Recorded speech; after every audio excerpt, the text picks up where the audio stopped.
Tesla's stock price down 120 points yesterday, the 27th of April 2022. Today there's been a slight recovery. The question is, are we headed for 1,500 right now, or are we headed for 500 on the stock? This is Greg for Teslafaninsight. Thanks once again for joining us. If this is your first time, welcome. If you're a repeat visitor, welcome back.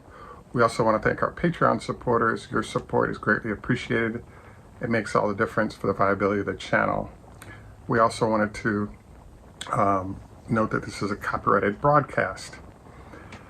So yesterday was kind of a crazy day. We wanted to review a few things related to that. The first thing that we wanted to review is something called the war of the bots. So whenever I look at certain situations, there's a show where the computer will say, "Danger, Will Robinson." I really think that we're in a zone right now where Tesla's doing great, and you want to, hang on to your shares and hold on, because I think we'll get through a rough period and move back into a great zone.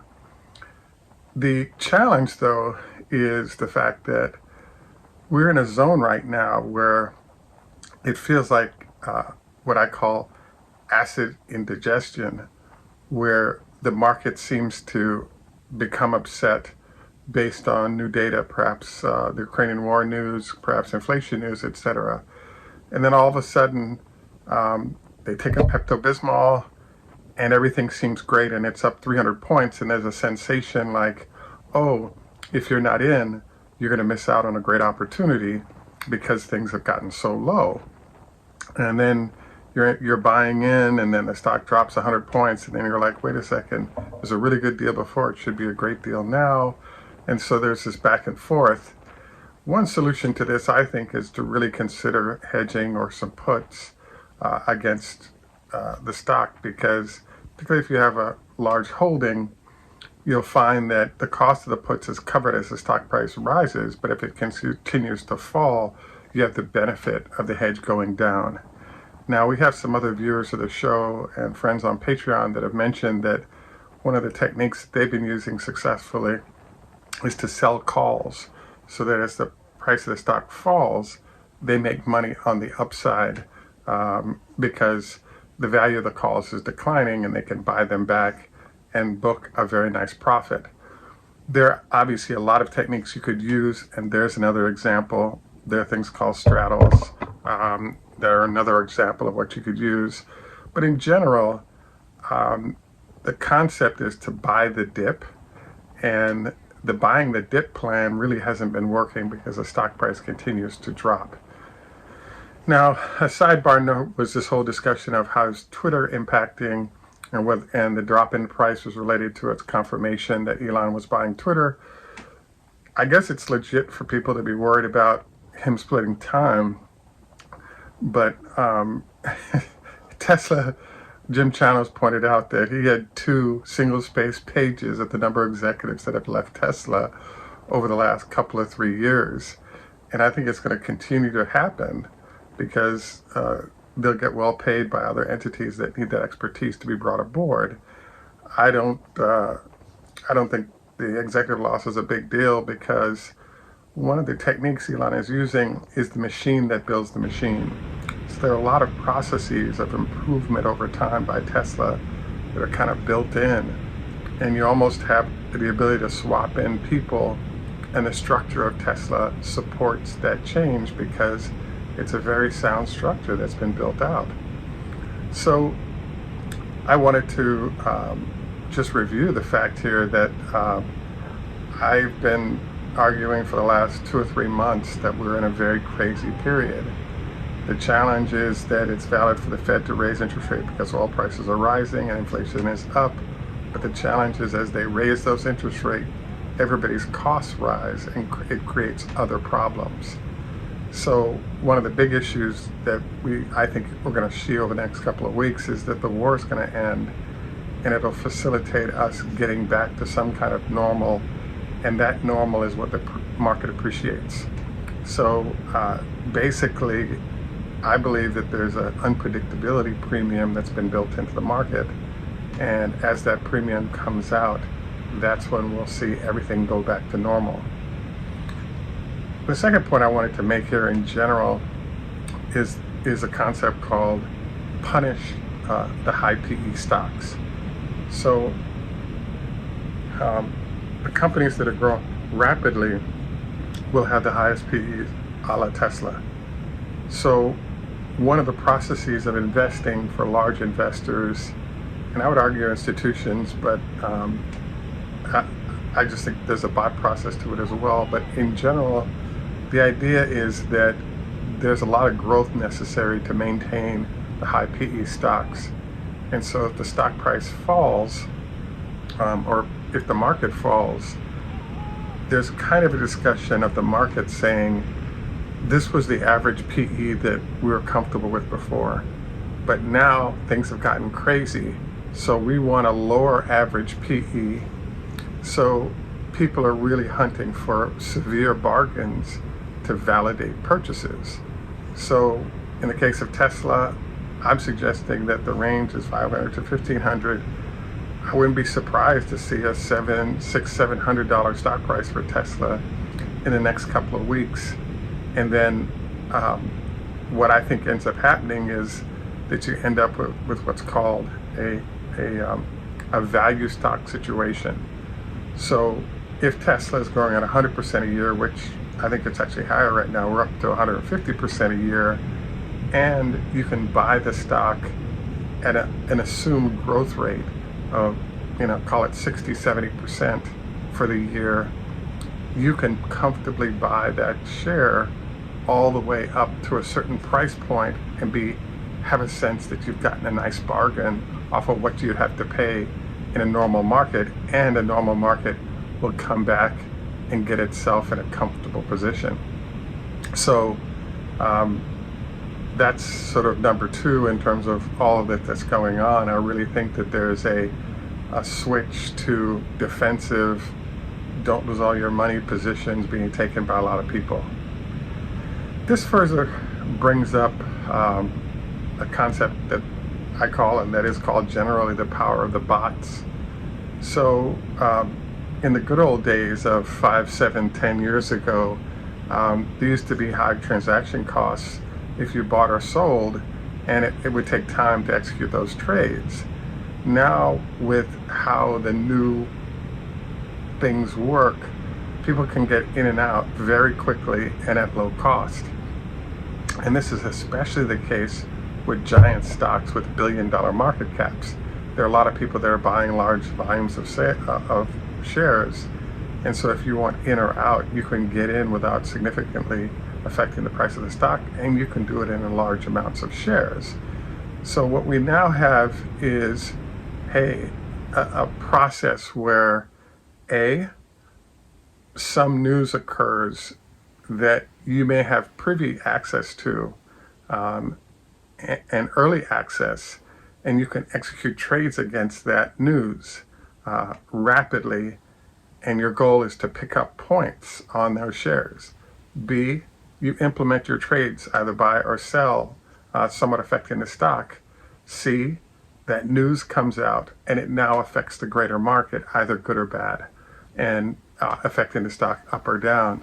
So what we're now seeing is the ability of bots that are programmed by the hedge funds to simply sniff the market, identify when there's significant movements occurring, and sell out those positions rapidly before the rest of the market gets wind of what the news is, and now they're able to preserve cash. So for example, yesterday when Tesla fell 120 points, it was highly likely that after a certain number of points, we ended up with a bunch of bots saying, I want to sell now. And once they may not be able to sell instantly, because if it's a large number of shares, it will take time, and their sale will actually affect a downward draft in the price of the stock. And if you have several bot-driven firms working, 100 points is no problem for a stock to drop that much, with there being a high value paid to those who have the bots that got them people out quicker rather than slower. So I wanted to kind of bring these up because if you're trading Tesla right now, I think it's very difficult unless you've got a longer term strategy that anticipates the volatility that we're doing. For example, selling calls is a really interesting one here as the stock price falls. Obviously you can buy calls, buy puts. There's all kinds of strategies out there, but I really feel like the environment here is a bit chilly despite the company doing extremely well. So if you're a long person who's buying shares out a distance, you're in great shape. But I can recall back in the fall time frame, late fall, one of our investors was buying puts on Tesla heading into February of this year. And I pointed out hedging was good for a portion of your portfolio, but I didn't think he'd go that far out. And it turned out to be wise to, give yourself a long distance out.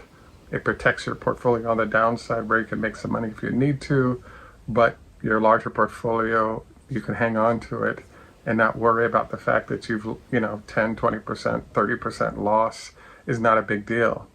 I really, really think that we're in a be cautious zone where, like, if everything's going great, you're down to no hedging at all or very little, 1 or 2%. But I really feel like we're in the zone now where minimum you're in that 3 to 5% of your portfolio hedged. And if you're seriously protecting yourself, I wouldn't be surprised if, the instruments you're using, it could be selling a call as a way to do it. It could be buying puts. There's a bunch of options there. I just think that you end up being wise to have something out there. And it's my recommendation that the severity of your puts or calls can be driven by what would be how volatile is the market and how unpredictable has it gotten. If I had a large portfolio, more than 1 million, less than 10 million, something like that, I would easily, calculate, 5 to 10% of that portfolio, and you can, you can pick up cash against shares owned and simply hedge your position there with that, with the use of that cash. I think it's extremely prudent right now, and as you can see from one, the stock's movement, and two, the speed of that movement, it's well worth it. Again, some of the calculus that I've given before, and again, I know some folks that are on our Patreon that are really sharp. They've talked about don't do puts because it's expensive. You got to pay, if they're too short term, you have cap gains taxes against those.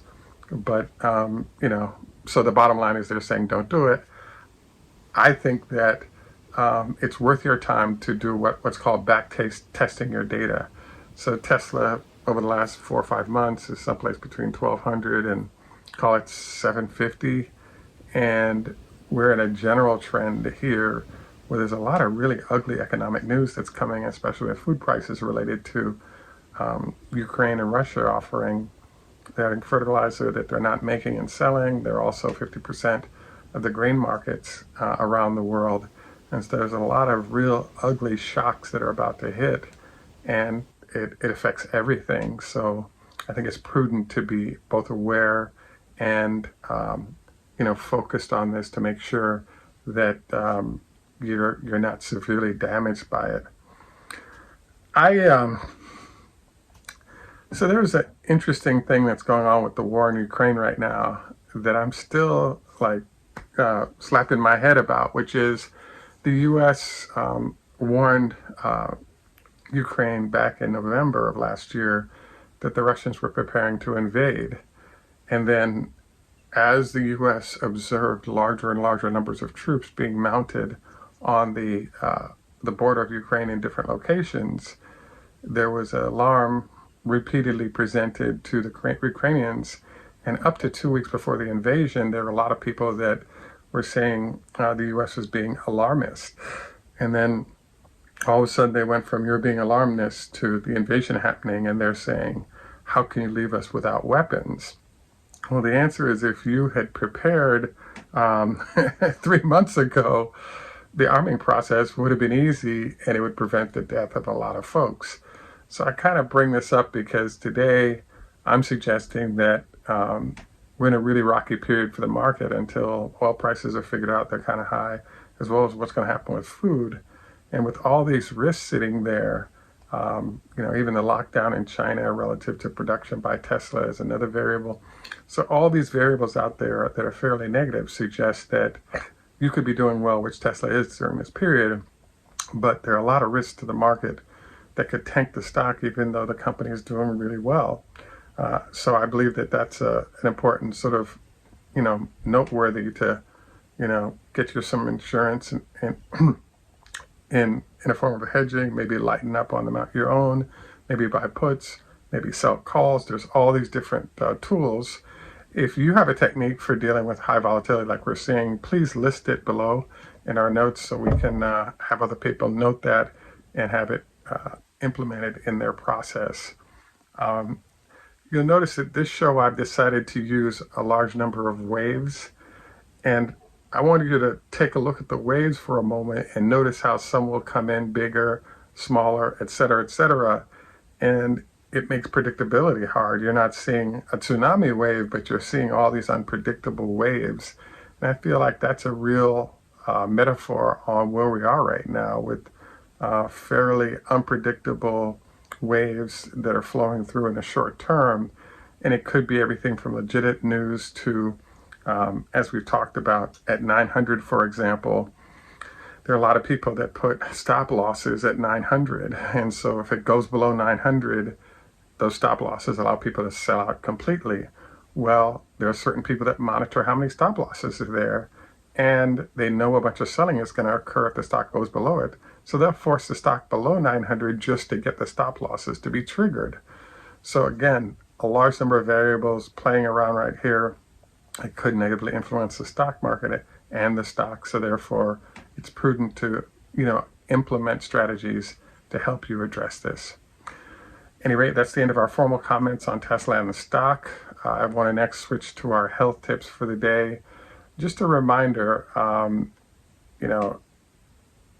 there's a concept called circadian rhythms. So if you can, for 2 weeks, try to maintain the same sleep schedule in terms of going to bed and waking up. It'll put your body in a certain cycle, and you want to maintain that even on weekends because that helps your body get into a certain rhythm that I think you'll find it'll be helpful because it'll tell you when it wants to eat, when it wants to sleep, when it wants to, read or study or work, etc. And finding that rhythm, I think you'll find you'll be a lot happier and you'll be more productive in the process. At any rate, we have more health tips that are below that we highly recommend. And we do have some folks that are medical professionals that have left really cool ideas to consider below. Just one last one that pops to mind is prior to lovemaking. Don't forget, very small meal, more like a salad. It minimizes the amount of food, and therefore your blood flow is available for other extremities if they're not going to digest large amounts of food in the stomach. Anyway, this is Greg for Teslafaninsight. Tschüss German, au revoir French, Lehitro, Hebrew, Hodahafest, Farsi, Strasice, Russian, Ni Hao Ma, Chinese, Konbanwa, Japanese, and Heido, Swedish, Asante, Swahili, Strasice, Russian, hello. And in Jamaica, we say, enough respect, walk, good man. Thanks for joining us. Have a great day, and bye for now.